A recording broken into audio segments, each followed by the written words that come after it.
Bonjour à tous, aujourd'hui nous sommes à Berle-Châtel chez Laurence Heimich, c'est bien comme ça qu'on prononce, Oui, voilà, tout à fait.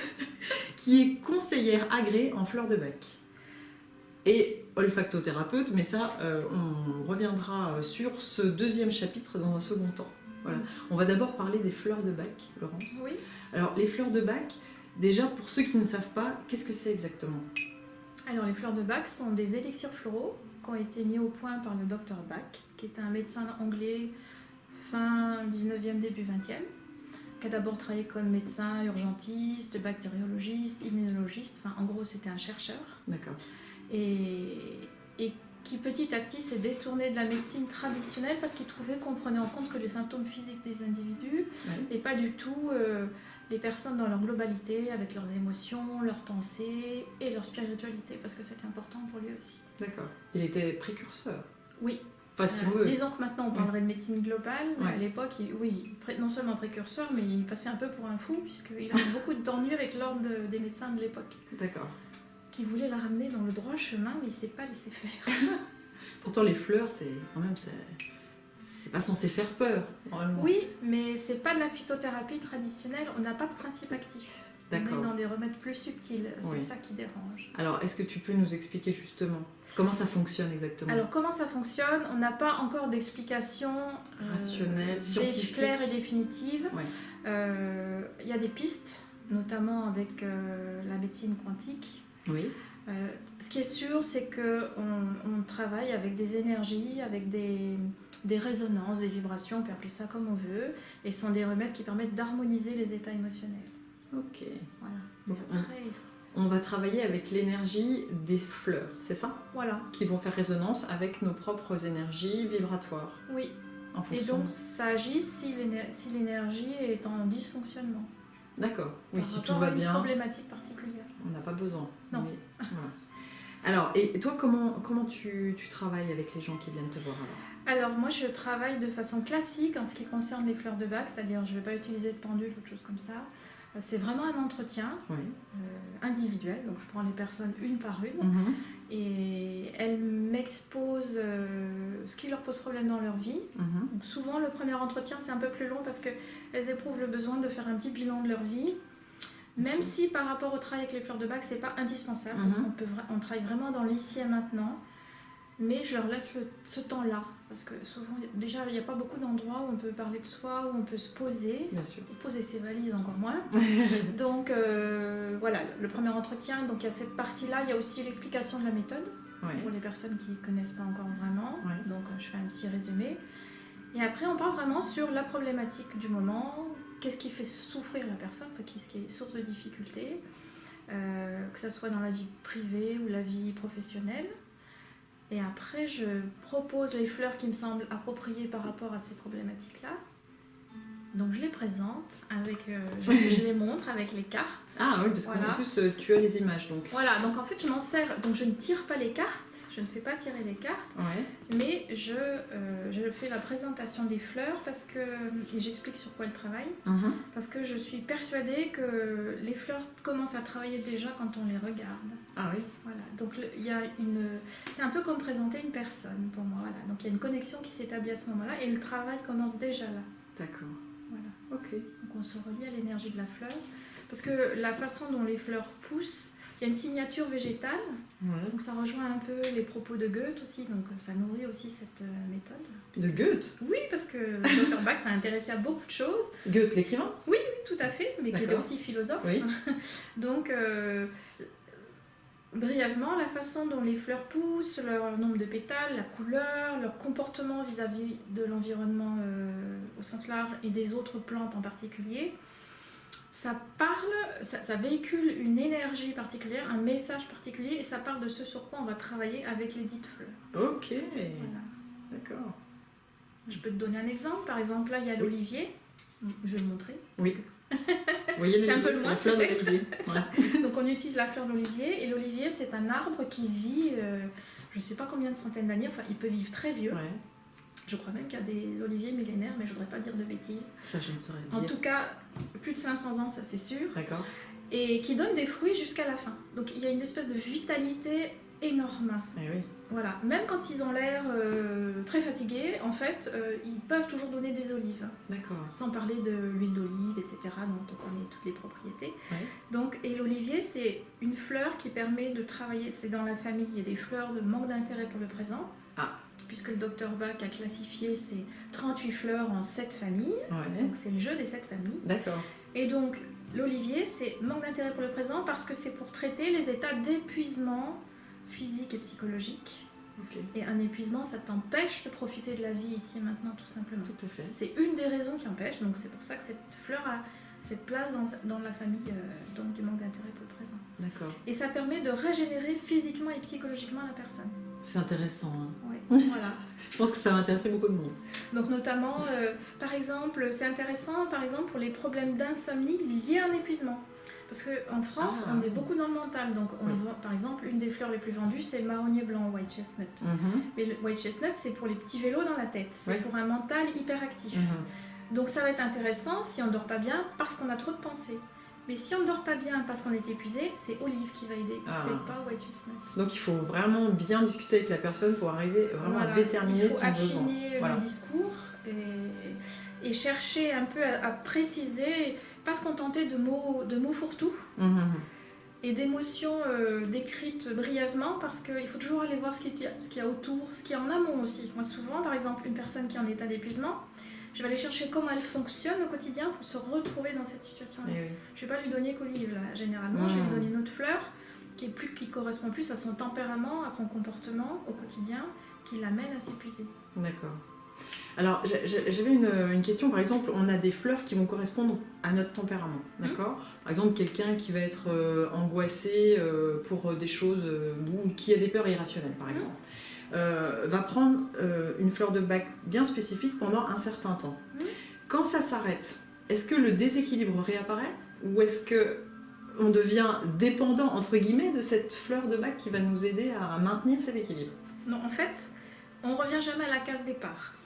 C'est bien ça. C'est-à-dire que quand on travaille une fleur dans la durée, comme ça, un petit traitement de fond, donc le minimum en général c'est 3 semaines, comme dans d'autres techniques, on sait qu'il faut 21 jours pour arriver à intégrer une nouvelle information. C'est vrai. Parce que c'est ce qui se passe au niveau des cellules aussi, donc il y a une logique dans tout ça. C'est pour ça que les traitements de fond des fleurs de Bach, c'est toujours par lot de 3 semaines. En fait. D'accord. Donc au bout de 3 semaines, le corps, la psyché, enfin à tous les niveaux, différents niveaux du corps, on a intégré l'information positive de la fleur, c'est-à-dire le fonctionnement quand tout va bien, par rapport au problème sur lequel on travaille. Ça veut dire que par la suite, si on est confronté à des situations identiques à celles qui nous ont amenés à avoir besoin de cette fleur, déjà on va reconnaître plus rapidement, parce que toutes les fleurs de Bach, elles aident à la prise de recul et la prise de conscience. Dans tous les domaines, travailler. D'accord ? On va repérer plus facilement que là, aïe, on va se retrouver dans une situation à risque pour nous. Et on va pouvoir, si on reprend le remède, si on en a besoin, parce que des fois on n'en aura même pas besoin, on va pouvoir se connecter au fonctionnement positif sans même prendre le remède. Mais si on a besoin du remède, ça va agir plus vite, parce qu'en fait on sait déjà comment c'est quand ça joue juste, quoi, quand ça vibre juste. Oui, comment on se sent. Et donc on retrouve cet équilibre plus facilement. Oui. D'accord. Très bien. C'est pas toujours évident d'être clair parce que c'est tellement subtil cette méthode. Voilà. Et est-ce qu'on sait comment ce docteur Edward Bach a fait pour classifier ces fleurs, pour savoir que telle fleur va correspondre justement, ça va calmer le mental ou ça va faire taire des peurs irrationnelles? Comment il a fait pour ça? Alors en fait, il a testé tous les remèdes sur lui. Ah d'accord. Déjà, dans un premier temps, et il les a expérimentés sur tous les patients qu'il avait sous la main. Donc au début, il a expérimenté uniquement les 2-3 premiers remèdes qu'il avait découverts, donc il traitait tout le monde avec cela, et puis il a affiné au fur et à mesure que son panel s'est étendu. D'accord. En fait, il s'est peut-être aussi servi d'un savoir ancestral, parce que finalement, c'était un précurseur à son époque. Oui. Même s'il a été beaucoup décrié, mais finalement, se servir des plantes, de ce qui se trouve dans la nature pour guérir ou pour aller mieux, c'est quand même ce qu'on fait depuis toujours, les chamans, les sorcières, entre guillemets, les druides, etc. Oui, tout à fait. D'ailleurs, il se référait beaucoup à à cette pratique des humains qui ont toujours utilisé les plantes pour se soigner, pour aller mieux. Par contre, concernant les indications, entre guillemets, là, elles sont originales. D'accord. D'accord. C'est-à-dire, pour être plus clair, on ne va pas forcément retrouver... D'ailleurs, normalement, ce sont des fleurs à part qu'il a utilisées. Il voulait justement pas prendre des plantes qui étaient déjà utilisées en thérapeutique. Il voulait pas non plus de plantes toxiques. Enfin, il y avait tout un cahier des charges. Il a établi vraiment toute une liste de critères. Pour lui, ce sont des végétaux particuliers. D'ailleurs, il disait que c'était des végétaux supérieurs, d'ordre supérieur. Donc, qui sont venus là sur Terre, qui ont été conçus pour soigner les humains. D'accord. Mais donc, il ne voulait pas d'effets secondaires, pas d'interaction avec les traitements en cours, pas d'accoutumance, voilà, pas de toxicité. Donc, c'est vraiment des plantes qui sont uniquement là pour nous aider, en fait. Qui ne peuvent pas nous nuire. Disons que dans le pire des cas, il ne se passe rien. Oui, voilà, c'est ça. Si on a tapé à côté. Ouais. Parce qu'en fait, déjà, ce qui est intéressant, c'est qu'on a toutes les réponses en nous. Donc, on a toutes les solutions. On a les questions, mais on a aussi les solutions. Ouais. Ça veut dire que les fleurs, elles ne vont pas nous apporter de l'extérieur une qualité qui nous est inconnue. Elles vont révéler, je dis souvent aussi réveiller en nous, une qualité qui est en dormance. Pour une raison X ou Y, à la limite, on s'en fiche de savoir pourquoi, c'est pas actif. Mais la fleur, elle va donner le ton, le là, pour lui dire, voilà, quand ça vibre juste, c'est comme ça. Et après, on est libre, c'est ça qui est fabuleux, on est libre, qu'on en soit conscient ou pas, de s'ajuster ou pas. C'est-à-dire que si on a envie de bouger, d'évoluer, de se transformer, on y va, la fleur nous aide. C'est une proposition. Mais si on ne veut pas, si on n'est pas prêt, il ne se passera pas grand-chose. D'accord. Des fois, on croit être prêt et on n'est pas. Ah oui. Et effectivement, à ce moment-là, ça ne bouge pas beaucoup. D'accord. C'est là où c'est bien d'avoir un accompagnement pour comprendre un petit peu ce qui se joue et ce qui est en train de se passer ou pas, justement. Oui, tout à fait. Parce que l'entretien suivant, moi je fais le débrief, entre guillemets, on observe ce qui s'est passé depuis l'entretien précédent et ça permet de voir ce qui a bougé, de faire le lien avec telle ou telle fleur, de voir ce qui est encore à travailler et aussi les nouvelles fleurs à travailler en fonction de ce qui a été révélé. Parce que quand on travaille sur des émotions avec des remèdes, il y a certaines choses qui vont s'équilibrer, mais du coup il y a d'autres choses qui étaient planquées en sous-couche, en quelque sorte, qui vont pouvoir s'exprimer. D'accord. Faut pas penser qu'on va arriver à un état émotionnel neutre, puisque les émotions, c'est ce qui nous met en mouvement, ça fait partie de la vie. Donc les émotions, elles sont là pour nous guider, pour nous dire si on est sur le bon chemin ou pas, en fait. Tant qu'on n'est pas heureux, épanoui et bien, c'est qu'il y a quelque chose qui cloche. C'est aussi simple que ça. Le corps nous donne les mêmes renseignements, on l'écoute pas suffisamment, c'est pareil. Si on est dans un corps détendu... qui n'a mal nulle part. Voilà, et simplement qu'on se sent bien, c'est que c'est ok pour nous. Par exemple, si on a une décision à prendre, c'est très intéressant de se connecter à ces sensations corporelles. C'est vraiment savoir où est-ce qu'il y a des tensions, précieux. Douleurs, voilà, tout à fait. Si on sent que c'est tout bon, que ça baigne, comme on dit, c'est fluide, c'est ok. Si on sent une crispation, une tension, une inquiétude, c'est qu'il y a quelque chose qui cloche, ça ne nous convient pas. Ok, donc c'est hyper intéressant. Et le Dr Bach a également créé le Rescue. Oui. Alors, ça, c'est un mélange de différentes plantes, fleurs. De 5 fleurs. Tout à fait. Tu veux que je montre un flacon Oui, on peut montrer. Je pense que finalement, des fleurs de Bach, c'est peut-être ce qui est le plus connu du grand public. Ah non, c'est pas celui-là en plus. C'est Mimulus. Ah, Mimulus, je l'ai. Alors, c'est connu aussi. Alors, Mimulus, c'est pour les enfants, c'est bien pour les enfants, Mimulus. Très bien, mais pas que, les adultes aussi. C'est la fleur des grands timides, donc on peut être adulte et timide. Je crois que c'était les peurs de tout ce qui était aussi. Le noir, peur des insectes, peur de tout ce qui est... Alors, c'est toutes les peurs qu'on peut nommer, les peurs qu'on peut identifier, d'accord ? Mais c'est aussi la fleur des timides, parce que ce que tu disais tout à l'heure est juste, c'est-à-dire que les 38 fleurs de Bach, elles peuvent être utilisées en fleurs dites d'humeur, c'est-à-dire pour traiter un état émotionnel passager. Mais parmi ces fleurs, il y en a qu'on peut utiliser, donc une double casquette en quelque sorte, en fleurs de type ou de personnalité. Et là, ça correspond plus à des comportements ancrés, qui nous caractérisent. D'accord. Un peu comme un signe astrologique. Voilà. C'est quelque chose qui vraiment nous caractérise. Et ça, c'est vraiment une clé de connaissance de soi fabuleuse. Quand on a identifié là où les fleurs qui vraiment nous caractérisent le plus. Et là, ça peut vraiment nous aider à avancer si, Oui. si Oui, ce parce comportement nous bloque depuis le départ. Tout à fait. Mm. Puis en plus, à chaque fois qu'on est confronté à des situations difficiles, la fleur de type, elle est forcément aidante. Ouais, d'accord. Donc voilà, les fleurs de bac nous aident vraiment en plus à nous connaître. Enfin, Oui, à nous connaître. Quand on est accompagné par quelqu'un qui sait faire, évidemment. Voilà. Donc pour les émotions passagères, on peut se débrouiller sans conseiller, sans thérapeute qui s'y connaisse voilà. particulièrement. Mm. Il suffit de lire des bouquins, de remplir des questionnaires, même sur les sites internet maintenant, il y a plein de trucs qui permettent de définir nos fleurs. Là, on n'a pas forcément besoin d'un accompagnement. Par contre, si on veut faire un vrai travail de développement personnel, apprendre à mieux se connaître, à mieux révéler tous ses talents, tous ses potentiels qui sont là un petit peu en dormance, hein, parce qu'il n'y a pas que des soucis en dormance, il y a aussi des belles qualités. Oui, et ce serait dommage de les laisser endormis, justement. Voilà, donc toutes ces qualités-là, ça permet de les révéler, de vraiment... Les fleurs, elles aident toutes à être plus authentiques et à aller au cœur de soi, en fait. C'est chouette. Voilà. C'est un super beau chemin de développement personnel, c'est un très beau chemin, mais il faut être prêt à tomber le masque. Ok. Voilà. Ah mais ouais. tout le monde ne l'est pas. Et parce qu'on peut pas tricher. Voilà, on ne peut plus tricher avec soi-même ni avec les D'accord. autres, mais déjà avec soi-même en premier. Ouais. Bien. Alors ce fameux rescue, Oui. pour revenir à Le nos fameux moutons, rescue. donc ça c'est un petit flacon de 10 ml, mais ça existe en flacon de 20 ml et en flacon compte-gouttes et en flacon spray.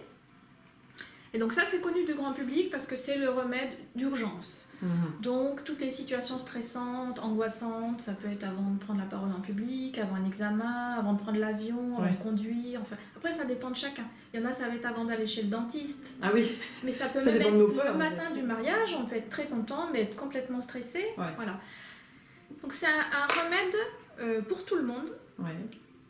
Et ça veut dire aussi pour personne en particulier. C'est-à-dire que c'est le même mélange de 5 fleurs qui ont été définies par le Dr Bach parmi ces 38 pour toutes les situations de stress. Ce qui va changer d'une personne à l'autre, c'est la situation stressante. Parce qu'on ne va pas être stressé par les mêmes choses. Bah, bien Il sûr. n'y a que là que c'est un peu personnalisé entre guillemets. D'accord ?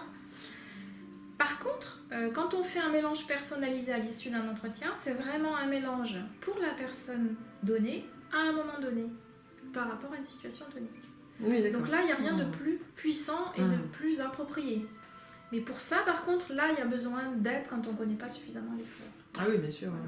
D'accord. Parce que c'est fin. Voilà. Ouais, c'est subtil. Là, c'est plus subtil, en effet. D'accord.